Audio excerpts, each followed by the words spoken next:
Welcome to this webinar on supporting anxiety. My name is Dr. Ali DeMario and I work as an educational and child psychologist working for the Xavier Catholic Education Trust.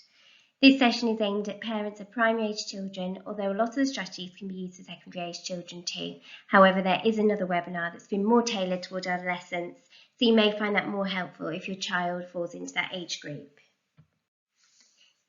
In this session, we are going to look at, firstly, what is meant by the term anxiety. Secondly, how you can tell if your child is anxious, because they aren't always going to have the vocabulary to be able to tell you that they're feeling that way. Thirdly, we're going to look at what you can do to help. And lastly, we're going to look at who else can help you, both within school and also external agencies.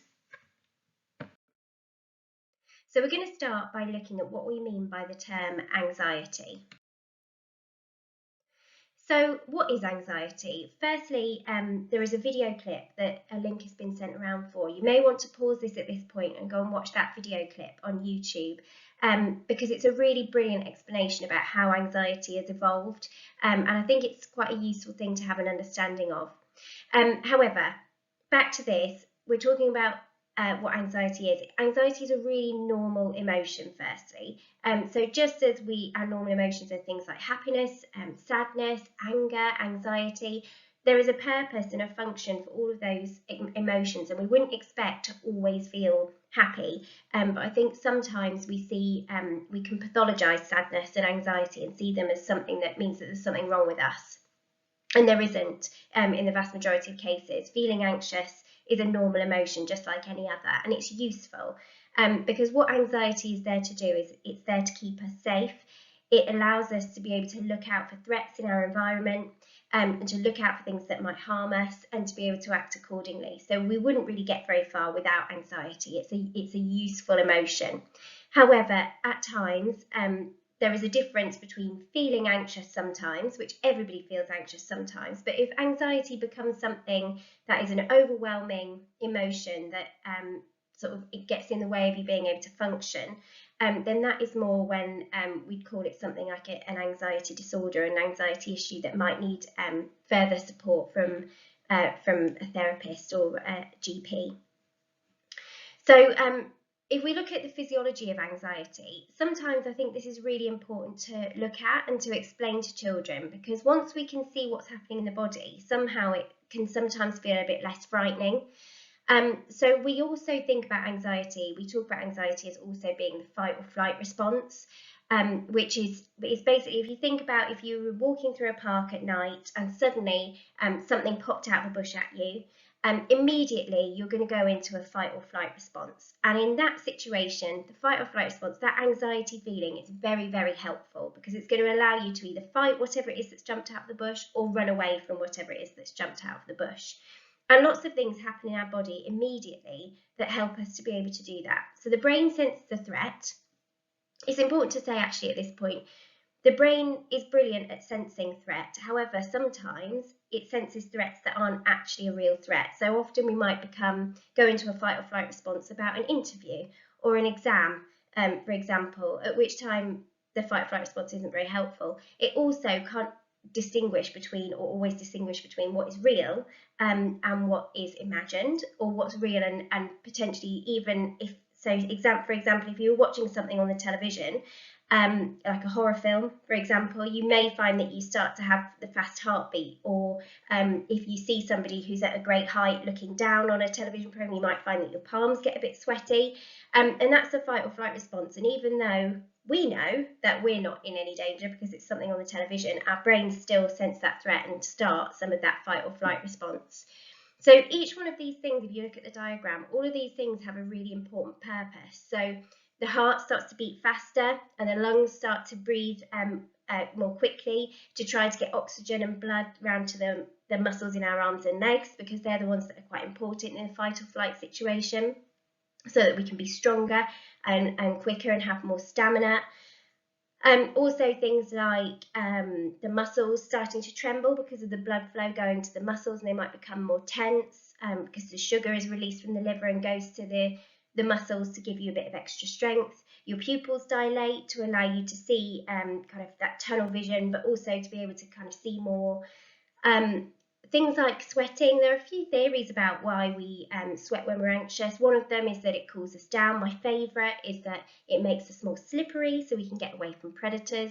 There are lots of reasons for all of these things, and some of the digestive complaints that you might have when you're anxious, so for example your mouth getting dry or feeling a lump in your throat, or feeling a bit sick or feeling butterflies, that's all because the blood flow is going away from the digestive system in the fight or flight response, because actually we don't need that to survive at that point in immediate survival.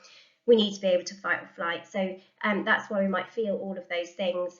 And actually, if you take those symptoms in isolation and you didn't call that the fight or flight response, and you just looked at all of those symptoms, it's quite terrifying.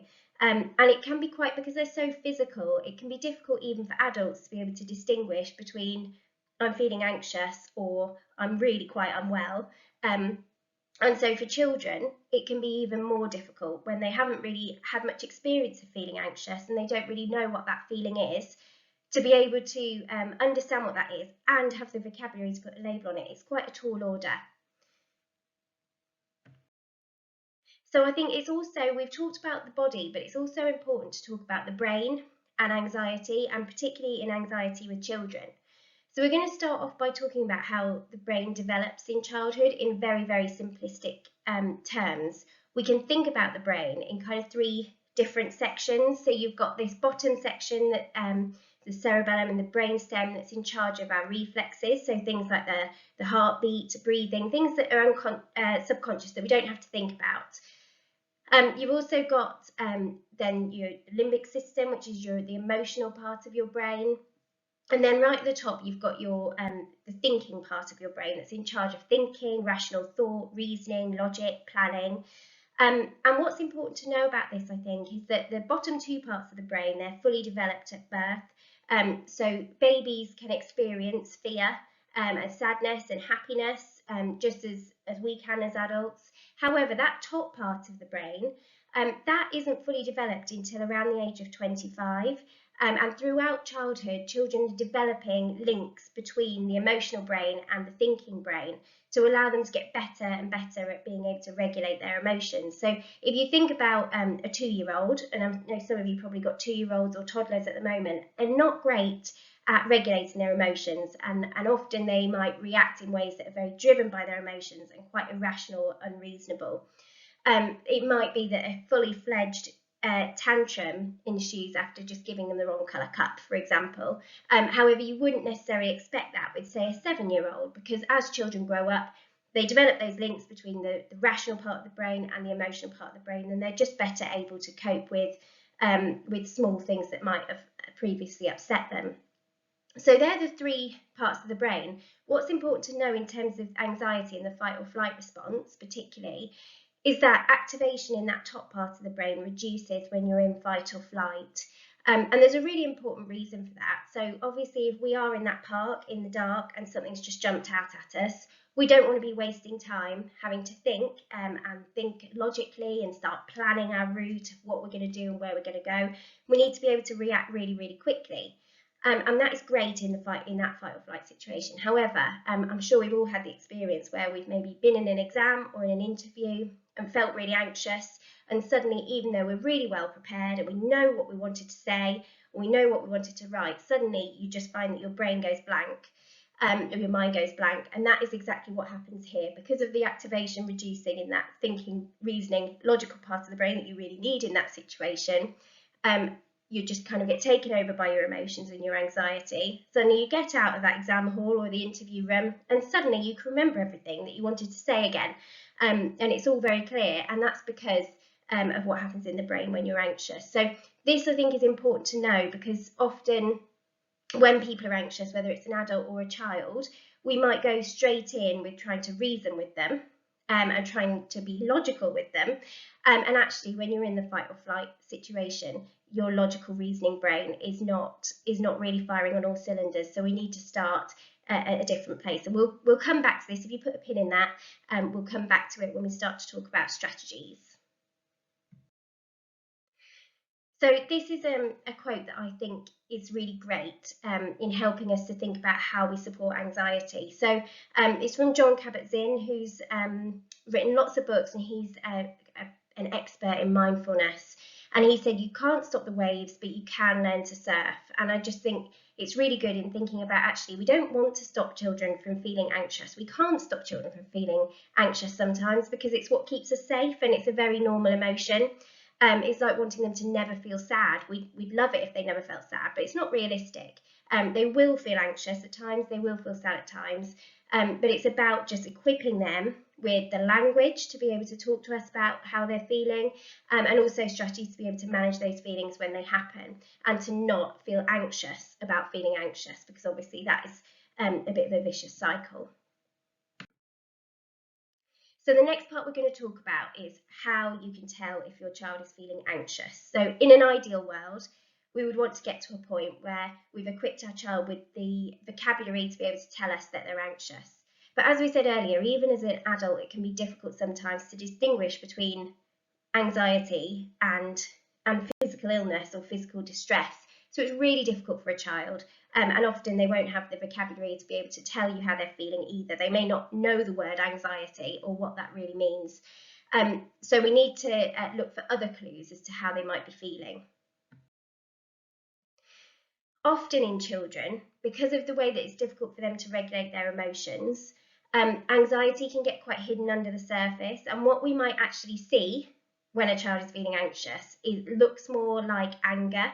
So it might erupt in kind of big emotional meltdowns and tantrums, and outbursts. And actually, what appears like anger, if you think about the last time that you felt angry, anger is what we call a secondary emotion, because usually there are other emotions under the surface when we feel angry.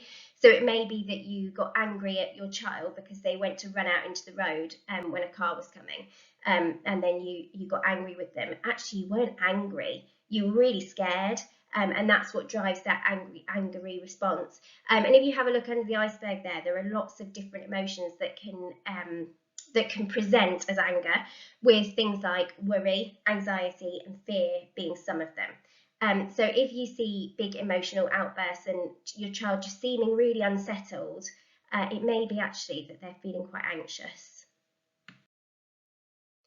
Other things that you might see at home, this isn't an exhaustive list, but these are just some of the behaviours that you might see. So you might find that child is often complaining of physical illness. So it might be that every morning they've got a tummy ache, or they're feeling sick, or they've got headaches frequently. It might be that they're avoiding school or social situations or anything that causes them anxiety, because actually whenever we feel anxious or an uncomfortable feeling, what we really want to do is avoid it, because if we avoid it, it means that anxious feeling is reduced, and we feel better. But actually in the long term, avoidance makes us feel worse, because we never actually confront the situation and show ourselves that we can cope with it.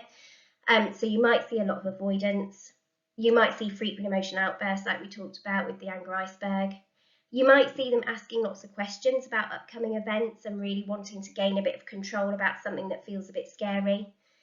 You may see that some of their behaviours become a bit controlling, and again, it's what children and adults do sometimes when things feel out of control around them and feel a bit frightening.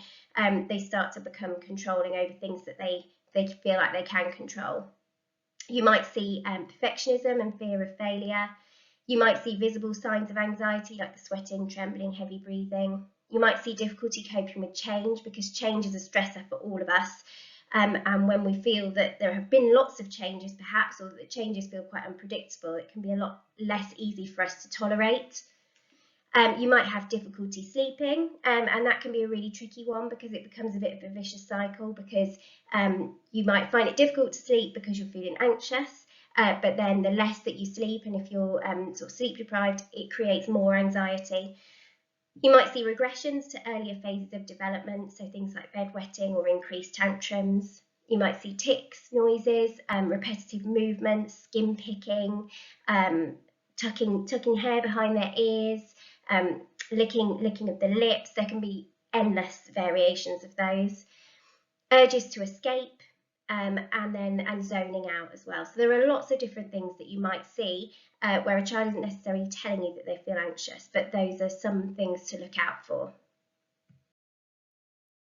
So we're going to talk now about a couple of conditions that can be for which anxiety is really related. So for most children, whether it's, as I said, anxiety is a really normal emotion that everybody will feel at different times. But we're just going to talk a little bit about autism and a little bit about attachment, because in both of those conditions, anxiety is quite common, and although there are lots of strategies that we'll talk about later on that would work for any child, regardless of whether their anxiety is related to autism or attachment or something completely different. It's worth talking about these because there are some specific things that you can do to support your child if this is linked to their anxiety. So for children with autism, they often feel anxious because of the kind of issues that they experience, like sensory difficulties, having quite a literal interpretation of events and finding it difficult to understand social situations, maybe not understanding how other people are feeling or what people are meaning through their actions, not liking kind of changes in routine and needing lots of preparation for transitions. All of those things make it quite likely that children with autism will experience quite a lot of anxiety. And I think if you kind of put yourself into their shoes, it's quite understandable. If we think about how you would feel if you didn't know what was going to happen next, and it was really difficult for you to understand what was going to happen next, or you couldn't understand how other people were thinking or feeling, or everywhere seemed overwhelmingly noisy and smelly, and you couldn't block out some of those background noises that were just constantly there really loudly. Or you didn't know what to say to others because social situations are quite difficult and anxiety provoking. Or you always feel perhaps that other people might be upset or angry with you because facial expressions are quite difficult to interpret. And then there are a lot of language difficulties that go along with autism as well. So maybe it might be that you couldn't find the words to tell everyone how you'd feel. I think that would result in anxiety in most people. So I think it's really understandable. And obviously, as I said, a lot of the strategies we'll talk about later will really benefit children on the autistic spectrum. But also because of those specific issues with children on the autistic spectrum, so the language difficulties, the difficulties with social understanding, the sensory issues, a lot of those also need to be tackled in order to reduce the anxiety for children on the autistic spectrum. So as well as doing some of the breathing strategies that we'll talk about, for example, you would also want to reduce the noise levels. You might want to give pre-warnings of changes and transitions, and sort of help them with their social understanding as well. So there's a lot more involved, and obviously this isn't about autism today in this session, but I think it's worth talking about just for a moment. Equally, we're going to talk very quickly, just this one slide, about attachment and anxiety, because again, when children haven't got secure attachments with their caregivers, that's where anxiety is often something that you will see. So when children are babies, in that first 3 years of life is said to be really important in terms of building a really kind of secure base and a secure attachment with their parent or with their carer. And the way that babies do that is through, they have lots of needs, don't they? They have lots of needs, they cry as a signal to you that they have a need. The need will be met, not necessarily instantly, but the need is met consistently and predictably. And through that process that happens many times every day, trust develops and a secure attachment will happen.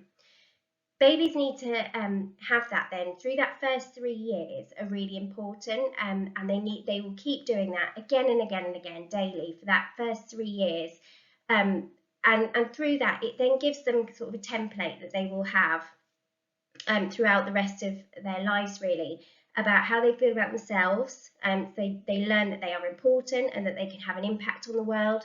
They learn about other people, that other people and adults are trustworthy and will be there for them and can be trusted to respond when needed. And they learn about the world, that the world is a safe place, a safe, predictable, consistent place that they can feel safe and secure in. However, for some children, that cycle doesn't happen for whatever reason. There can be lots of reasons for that as well. But that cycle doesn't happen, or within that first 3 years, that's said to be kind of a sensitive time in their lives, that cycle might be broken for whatever reason, through a loss of a parent, for example.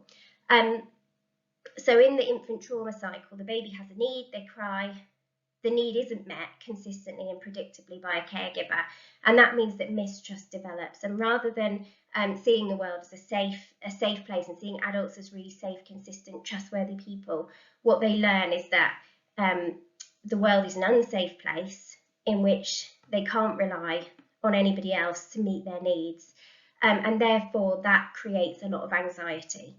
A lot of controlling behaviour and a lot of anxiety for that child. And again, as I said with autism, a lot of the strategies that we'll talk about, the general anxiety strategies, will be really, really helpful. However, the key thing for children where there has been a break in that cycle, or they've not been able to develop those secure attachments within those kind of early years, what's really important is just relentless consistency and love within their relationships, because it doesn't mean that they can never develop that trust, but it just means that it's harder for them to develop that trust, and they really need to develop that trust and feelings of safety through the relationships to be able to then feel safe and feel less anxious. Okay, so we're going to go on now to talk for the majority of this session about what you can do to help. So we're going to start with how you can reduce the likelihood of frequent and overwhelming anxiety. As I said, anxiety, very normal. However, if it becomes frequent, really overwhelming, and is impacting on their ability to function, it may be more of what will be considered an anxiety disorder. But there are lots of ways of trying to reduce that anxiety so that it doesn't become something that is completely overwhelming. First thing, routines and consistency help all of us to feel safe and really help children to feel safe. So they need those boundaries in place. They need that routine and consistency to help them to know where they are. And by having that, often you'll find that children then need to sort of take control less because they sort of know where they are with those routines. So routine and consistency is really important. Having those really good relationships with you as their parents or carers and feeling secure in those relationships. We know that relationships are massively important in terms of boosting a child's resilience to be able to respond to adversity. And within that, having good communication with your children, making sure that you have those opportunities where children can talk about how they're feeling, and making sure that you're talking to them about how you're feeling, and role modelling really good communication skills. Sleep, we talked about before. I'm sure you've had experiences where you've not been very well rested and then you found that you're more snappy, and that it's not just anger that it might trigger. It means that we're not as able to regulate any of our emotions. So if we are already feeling a bit anxious, or if a child is already feeling anxious, not getting enough sleep is really going to trigger more of that anxiety. Exercise is important both in the short term of reducing anxiety through that rhythmic movement and through being able to kind of burn off some of that adrenaline and release some of those endorphins, but also on the long term it's really beneficial for mental health as well. Developing happy habits with your children. So there's lots of research into happiness and positive psychology that really shows the benefits of doing things like noticing each day kind of 3 positive things that have happened, or 3 things that you're grateful for. And by doing that, initially it might feel quite hard. You might find that you ask your child to think about something positive from their day and they can't think of anything. But as you do it, if you do it every single day, what you'll find is that after a few weeks of doing that, your child will start to just automatically notice in their day things that are positive and things that they are grateful for, and that has a huge impact on happiness. Nutrition, there's also research to suggest that nutrition can have an impact on our mental well-being. So the Mediterranean diet is often cited in research. However, there are lots of other kind of diets that work quite well. It's generally anything that's really high in healthy fats, whole grains, whole foods, and unprocessed foods.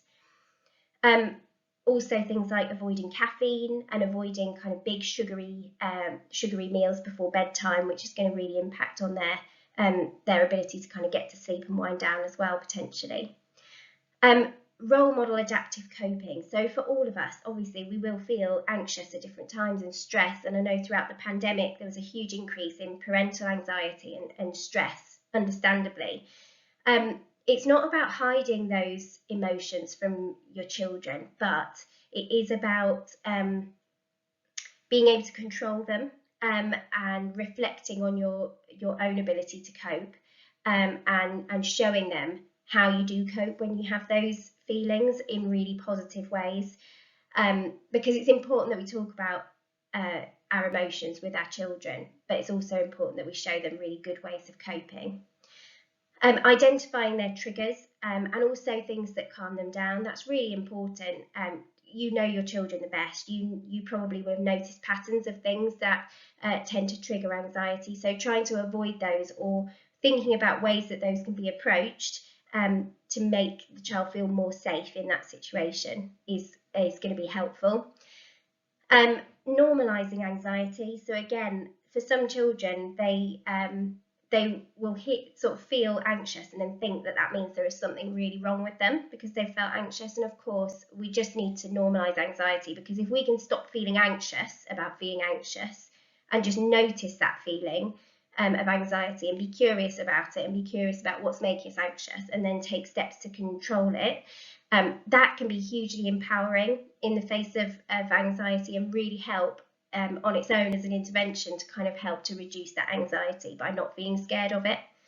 And also just being careful of language, because we can quite quickly kind of develop a bit of a self-fulfilling prophecy if we refer to our children as an anxious child, which we hear all the time, but actually that is much less helpful than talking about your child sometimes experiencing anxiety.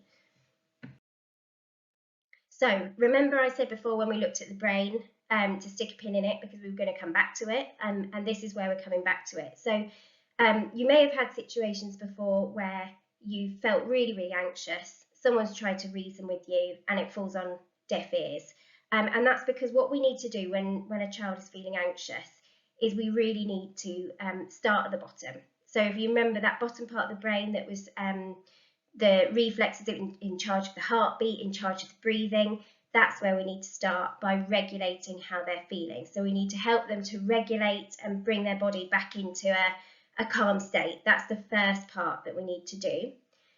We can then move up to the emotional part of the brain and do that kind of relational work where we can support them and start to help them thinking about their emotions, do some kind of listening and empathizing with them to help them in that way. And then, and only then, can we start to really problem solve with them and reason with them, because if you do it before that, it's probably just not going to work very well. So we're going to go through each of these steps and how you would do these. So we're going to talk first about how you can help your child to regulate. And one of the best things to do to bring the body out of that fight or flight state is exercise.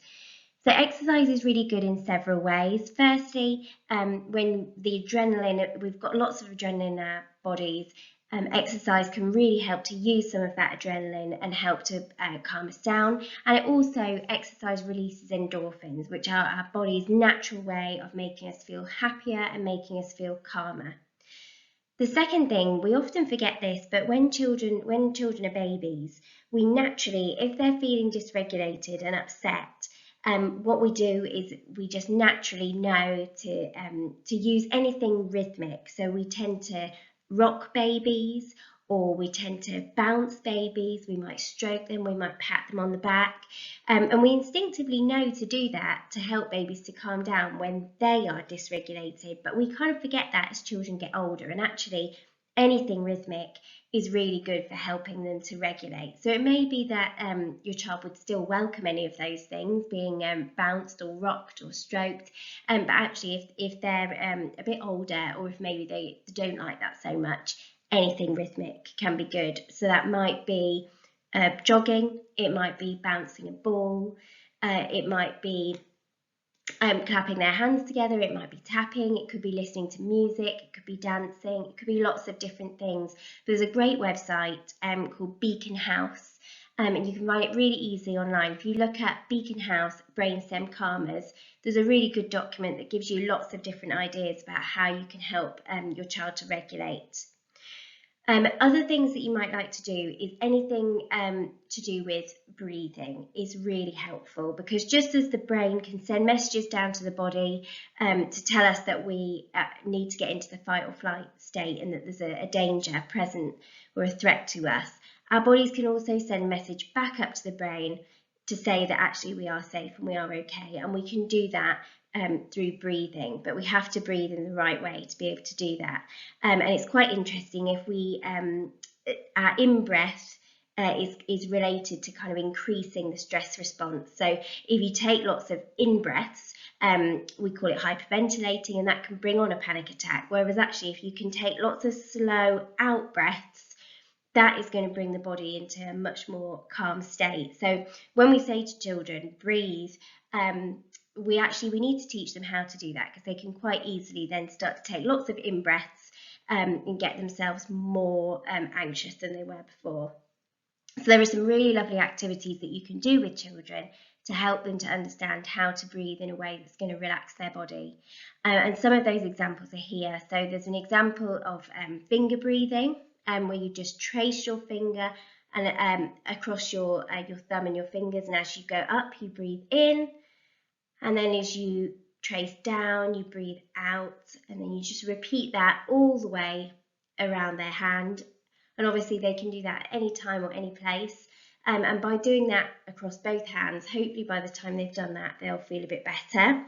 There's also something called square breathing that can be really helpful. It's based on the idea that actually wherever we are, we can look around us and there will be lots of shapes, lots of four-sided shapes around us. So if you look around the room that you're in now, I'm sure you will see lots around you.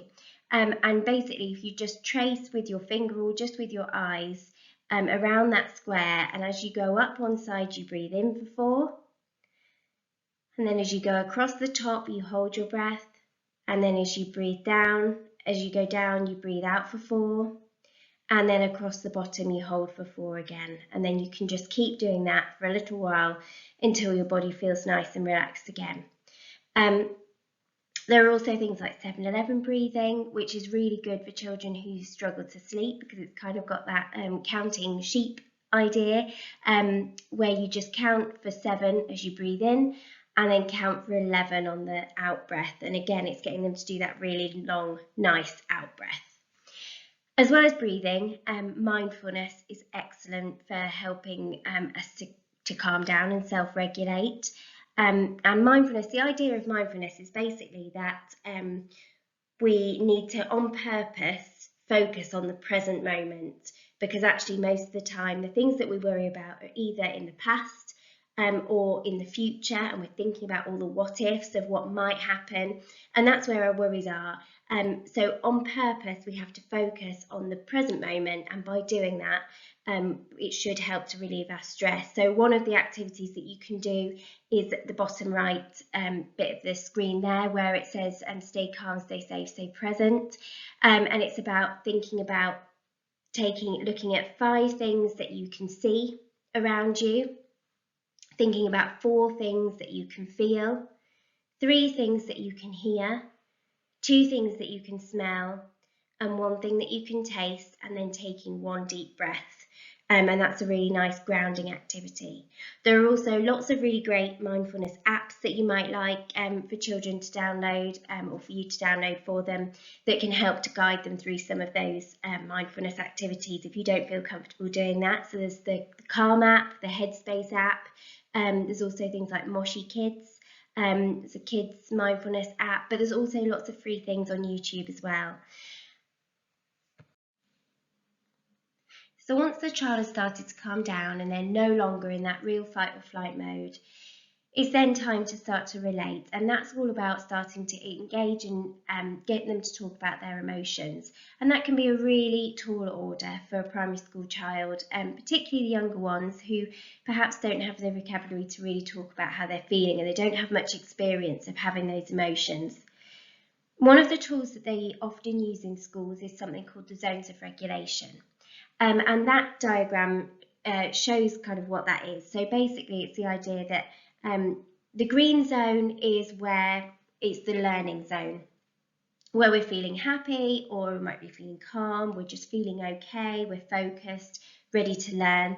But sometimes we might be in a lower arousal zone than that, which we'd call the blue zone, where we might be feeling sad, or we might be feeling a bit sick, or unwell, or tired, or bored, or we might be a bit above the green zone, where we're in the yellow zone, where we're feeling a little bit wiggly, or a bit excited. We might be feeling worried or frustrated, and we're losing a bit of control.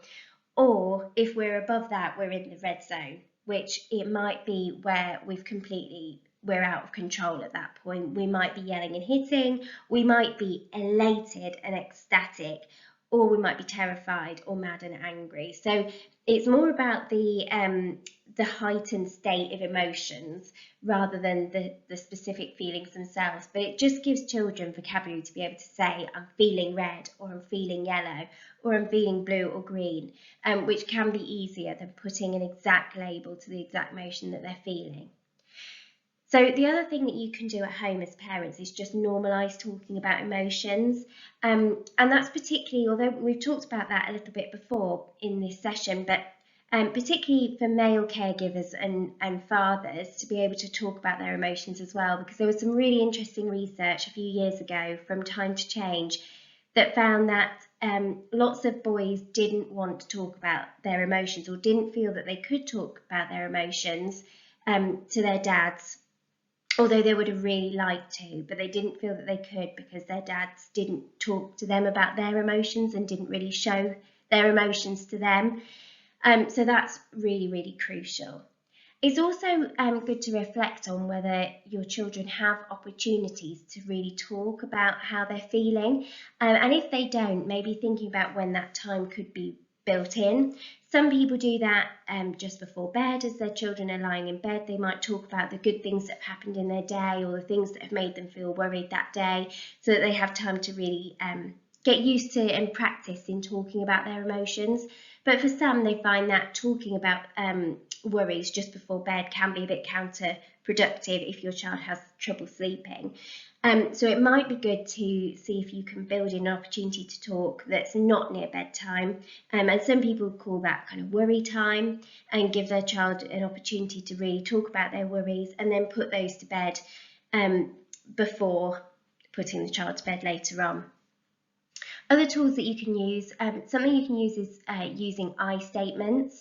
The idea of that is if you say to somebody, you look anxious, it can feel quite direct and confrontational, whereas if you just change the phrasing a little bit to, I've noticed that you look a little bit anxious today, it feels a lot softer and a lot more indirect, and it also leaves the margin for error with you, if you're wrong about your observation that you've made. And also there's a similar one called wandering aloud, where again, because the child won't necessarily be able to put a label on their emotion, if you can just wonder aloud about the reason for it, but maybe they've come home and they've had a bit of a meltdown, and you think that actually they might be a bit worried about a test they maybe have coming up the next day, but they're not able to kind of see the link between that. You can try wondering aloud and saying, oh, I'm just wondering if you're feeling a bit anxious about the test tomorrow. And that can help to open up that conversation in quite a nice, soft way. There's also something called name it to tame it. So this is a theory that was developed by Dan Siegel, who wrote The Whole Brain Child. And it's basically the idea that as soon as you put a name to an emotion, it immediately decreases the intensity of that emotion. So if you can label the emotion for the child, or if you can get them to label it for themselves, that's going to be really helpful as an intervention in itself. And the last thing that's so important is not to try to always fix the problem. And we really want to, for our children as parents, you want to fix the problem, you want to take away that anxiety or sadness. But actually, sometimes if you've ever had that done to you, where you've been really upset or really anxious about something and you've spoken about it to somebody and they've immediately tried to problem solve and give you solutions, it can feel really disempowering and quite frustrating, and it maybe feels like they've not really listened to you and they've not really understood your problem. So actually the best thing that you can do for them at that time is just listen, ask them some open questions, and just really empathise with how they're feeling and validate the emotions that they're feeling. And sometimes that is enough, and that is really the best way to relate and help your child to calm down. There are some lovely tools out there also to help you with this relating part. I'm talking about emotions. One of them is worry monsters. They have these in school, and they're lovely. You can get them for about £6 or £8, I think, in the works, or online. And they have a zip mouth where you can just write down worries after talking about them with your children, and then put them in the worry monster's mouth. Not to be forgotten about, but just to then be revisited at another day, and then kind of talk about that problem again and see how they're feeling about it.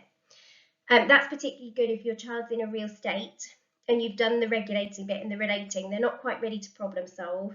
You can write it down, put it in there, and then when they are in a really, really calm state and you think actually that we could revisit this and see how they feel about it now, and whether we can think about it when they're really, really calm, that can be quite a good way of using the worry monster. There are also some lovely books.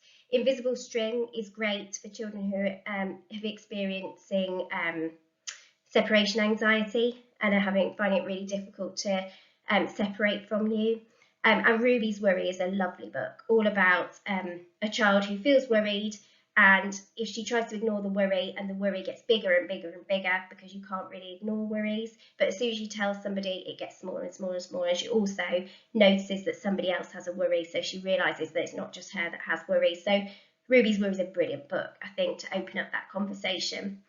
Also for younger children and older children, although some people feel less comfortable doing it with older children, using characters and externalising the anxiety onto a character can be really helpful. So you can see the snail here, the snail puppet. Some people use puppets to talk about the snail feeling anxious, the snail withdrawing back into their shell, and talking about the anxiety that the snail might be feeling, because of the way that children develop, often their empathy skills aren't quite able to say, if you said, why might the snail be feeling really anxious, they wouldn't really be able to put themselves in the snail's shoes to say, or maybe the snail has a cracked shell, for example. They would usually project their own feelings onto the snail, so they might say the snail felt really left out at playtime. And that by doing that, it's a less direct way, and it can help you to get some clues about why your child might be feeling anxious, and also thinking about how you can help the snail. Because by talking about how you can help the snail, you're also empowering them to think about how they could help themselves or who could help them. So on to the reasoning part now. So again, this needs to be done when they're really calm.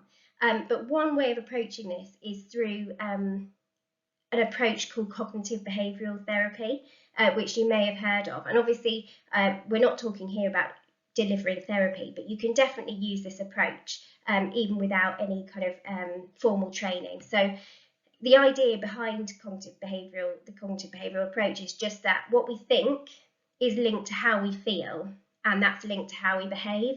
So for example, if you had the thought, school is really scary because no one's going to want to play with me at break time and everyone hates me. If that was your thought, it may make you feel anxious about school and scared of school, and also maybe a bit resentful towards other people. And what would you do? It may mean that you then avoid school altogether and really don't want to go to school. And then what that does is that it then confirms that thought for you. It never makes you challenge that thought. So you think that you're right, and by avoiding school, it then kind of becomes worse and worse, because the longer you avoid school, the more difficult it is to come back in, the more separate you're going to become from your peers because you've been away for a little while. And so that reconfirms those thoughts. It can also you'll see with these arrows that they're bidirectional. So if we feel anxious, maybe we've not had a good night's sleep, or we've not been exercising very much recently, and that's something that really helps to kind of maintain our good mental well-being. Maybe you're already feeling quite anxious. That really has an impact then on how we think, and it's much more likely that we're going to have lots of negative thoughts about ourselves or other people or the world around us, and then that can drive the anxiety as well. So it's important to know, because hopefully if we can have a talk with our children and recognise what their thoughts are and how they're thinking, and any kind of irrational, perhaps slightly irrational, maybe not completely realistic thoughts that they're having, the thoughts that are not facts, that they're treating as facts, we can think about helping them to challenge those thoughts. So here are some ways of helping them to challenge those thoughts. There are lots of questions, so it can be tempting. Imagine your child said to you, like the example that we used in the last slide, everybody hates me, nobody likes me, I'll have no one to play with. Rather than saying, well, of course that's not true, and you've got lots of friends, which is likely, again, to fall on deaf ears, it's much better to ask them questions so that they can come to that conclusion themselves. So you might ask them things like, what's the evidence for that thought? And they might say, well, there are children in my class that I don't like and who don't like me. Okay, no problem. What's the evidence against that thought? So actually they might say, well, I do have some friends, and I always do have somebody to play with at break time. I'm never completely on my own. And then you might say, so what's a more balanced thought? And then they will hopefully come up with something a bit more balanced. Also, some really good questions to ask are things like, what would you say to a friend who had that worry? Or what might your best friend say to you if they heard your worry? Because often we have quite negative thoughts ourselves about ourselves, but we don't have that same negative skew when we're thinking about our friends, and we're able to be a lot more balanced and a lot more realistic. So by thinking about what you would say to a friend, we're often able to come up with something a lot more balanced.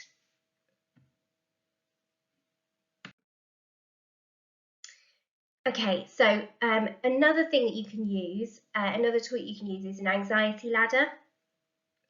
And basically, if you've got a child who has a fear about something quite specific, whether it's like with this one where this child is scared of separating from their parent and scared of talking to other people, or it might be a fear of dogs, or it could be absolutely anything. But what you would want to do is help them to really gradually start to be able to face their fear, but in a very gradual way that feels really safe at every level. So what you might do is get them to think about things within that situation that would be tolerable and easier, and then think through to the thing that would, at the moment, is the most terrifying. You might get them to give that a grade, and think about how scary that would be, kind of on a scale of 1 to 10. So it might be for this child playing on one side of the room where their parent is on the other side of the room. They might grade that's kind of a 1 out of 10 in terms of scariness, right up to a 10 out of 10 situation of having a conversation with an unfamiliar child at a birthday party. And what you'd want to do is help them, kind of challenge them to be able to take that step and really reward them at every point, and then think about taking the next step. Because as they face those challenges, their confidence will grow, because they're not avoiding the situations, because as we said before, avoidance really feeds the anxiety. So if we can gradually get them to, in a way that feels really safe, to address those fears, then it can be quite helpful. There are also some other books. If some of this sounds, you think actually that sounds like it would be useful, but I have no idea where to start. Some other books can be quite helpful. So there's another book there, The Worrysaurus, which is another nice story. But for older children, there's a workbook, again, it's about £6 on Amazon, I think, called No Worries. It's a really lovely activity book that they can do on their own or with you, that's got some really nice tools in there. And also there are lots of CBT or cognitive behavioural therapy workbooks that you can use, but this is a really nice one for young children called Starving the Anxiety Gremlin. There's also a teenage version, so if you do want to get that, just make sure you get the one for the right age group. And that brings us on to who else can help. If you feel that your child is struggling with their anxiety, a really good person to speak to in the first instance is their class teacher, because it may be that they're coming home after a long day at school, they're back in their safe space, and they're having big meltdowns, and they're expressing all of their worries. But it may be for lots of children that when they're in the school environment, a lot of their anxiety might come from things that are happening during that school environment, but they hold it in and they mask their anxiety and they don't show it during the school day, and then it all erupts at home. But so if you can communicate with your class teacher, then it's really helpful for them, because they can start looking out for things and triggers within school and start to change things in school to support the anxiety or any of the things that might be causing the anxiety, which hopefully will then make things easier for you when your child comes home. Another person to speak to is your school SENCO, or all of your schools have emotional literacy support assistants who might be able to support your child within school. There may be homeschool link workers within your school that could support you. All of your schools have a mental health lead who may be able to advise about the support is in place within school that your child could access.